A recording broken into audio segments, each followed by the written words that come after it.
तुमचा मुलगा इयत्ता 10वी मध्ये होता आणि 10वी तो उत्तीर्ण झालेला आहे आणि आता 11वी मध्ये प्रवेश घ्यायचा आहे, तर 11वी मध्ये प्रवेश घेण्यासाठी तुमच्या विद्यार्थ्याला लागणारी अतिशय महत्त्वाची कागदपत्र कोणती आहेत ते आता या ठिकाणी आपण जाणून घेणार आहोत।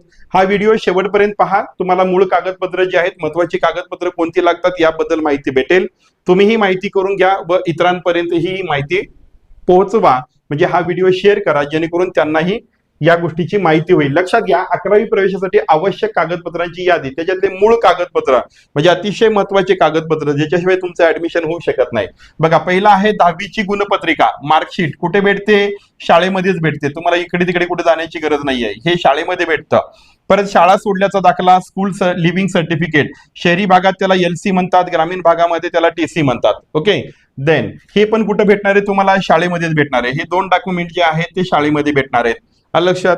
नंतर पहा, ओळख पुरावा म्हणून तुम्हाला आधार कार्ड पाहिजे। आधार कार्ड तर आपल्याकडे आहे, म्हणजे हे 3 डॉक्युमेंटचं तुम्हाला अतिशय काहीच टेन्शन नाहीये, कुठं काढत बसण्याची गरज नाही, काही नाही। शाळेत भेटणारे हे आपल्याकडे आहे। आता पुढच्या कागदपत्राकडे जाऊयात।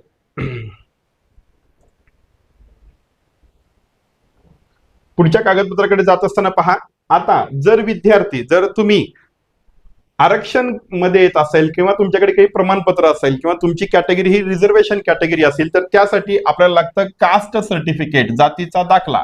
ओके, या कॅटेगरीमध्ये असलेल्या पहा, SC ST OBC VGNT SBC साठी जातीचा दाखला लागतो, म्हणजे कास्ट सर्टिफिकेट आता आपल्याला काढावं लागतं। ओके, देन त्याच्यानंतर नॉन क्रिमिलियर प्रमाणपत्र। नॉन क्रिमिलियर, इंडियन रिझर्वेशन मध्ये 2 लेयर आहेत, एक आहे क्रिमिलियर, दुसरा आहे नॉन क्रिमिलियर। थोडक्यात याला समजून घ्या, उत्पन्नाचा दाखला। तुमचं उत्पन्न कमी असल्यामुळे तुम्हाला शिक्षणामध्ये ज्या काही संधी अपेक्षित आहेत त्या भेटणे, यासाठीचं ते प्रमाणपत्र, सोप्या भाषेमध्ये, त्याला घाबरून जायचं नाही। Okay, non creamy layer. देन नंतर आहे EWS, जे ओपन कॅटेगरीमध्ये आहेत, ओपन कॅटेगरीमध्ये असताना सुद्धा आर्थिकदृष्ट्या दुर्बल आहेत, यांच्यासाठी हे प्रमाणपत्र लागतं, त्यांनी हे प्रमाणपत्र काढून घ्यायचं।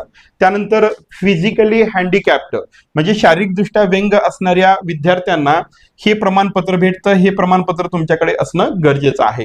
म्हणजे प्रत्येक कॅटेगरीसाठी पर्सेंटेज वाईज रिझर्वेशन ठेवण्यात आलेलं आहे, त्यामुळे हे प्रमाणपत्र तुमच्याकडे असणे गरजेचं आहे। नेक्स्ट पहा, माजी सैनिकांची मुले, एक सर्व्हिसमॅनची जी मुलं असतात, मुलगा किंवा मुलगी, यांना प्रमाणपत्र लागतं।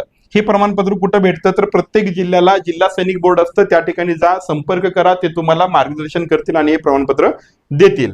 त्यानंतर प्रकल्पग्रस्त, भूकंपग्रस्त प्रमाणपत्र हे तुमच्याकडे पाहिजेच। आता इथे काय पाहिलं आपण?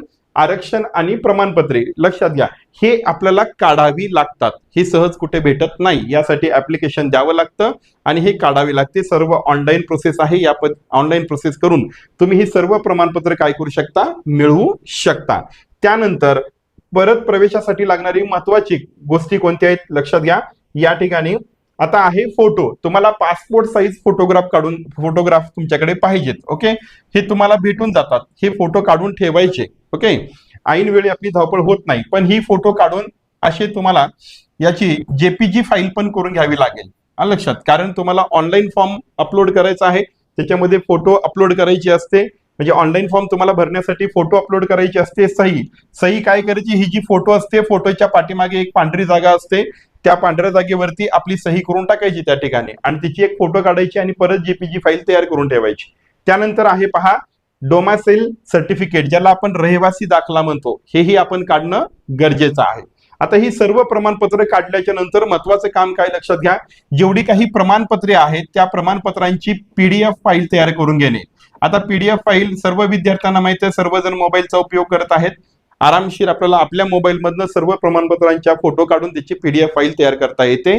PDF फाईल तयार केल्याच्या नंतर त्याच्यावरती व्यवस्थितरित्या नाव टाकून ठेवा की हे कुठल्या प्रमाणपत्राची PDF फाईल आहे। त्याच्यानंतर JPG, यासाठी काय करा? एक फोल्डर तयार करून ठेवा आपल्या मोबाईलमध्ये, त्या फोल्डरला आपलं नाव द्या, त्याच्यामध्ये आपले डॉक्युमेंट असले पाहिजेत। जेव्हा केव्हा तुम्ही ही ऑनलाईन प्रवेशाची प्रोसेस कराल, वर्षभरामध्ये, आता 11वी साठी पण कराल, पुढे अजून काही गोष्टी लागतात, ही मूळ कागदपत्रे आपल्याला लागतात, ही कागदपत्रे आपल्याकडे असणं गरजेचं आहे। ही कागदपत्रे काढून ठेवा, तुम्हाला प्रवेशासाठी कुठलीही अडचण येणार नाही। ही माहिती तुम्हाला आवडल्यास इतरही पालकांपर्यंत शेअर करा, जेणेकरून 11वीच्या प्रवेशासाठी लागणारी जी महत्वाची कागदपत्र आहेत ती कागदपत्र ते मिळवून ठेवतील आणि प्रवेशावेळी कुठलाही घाई गडबड होणार नाही।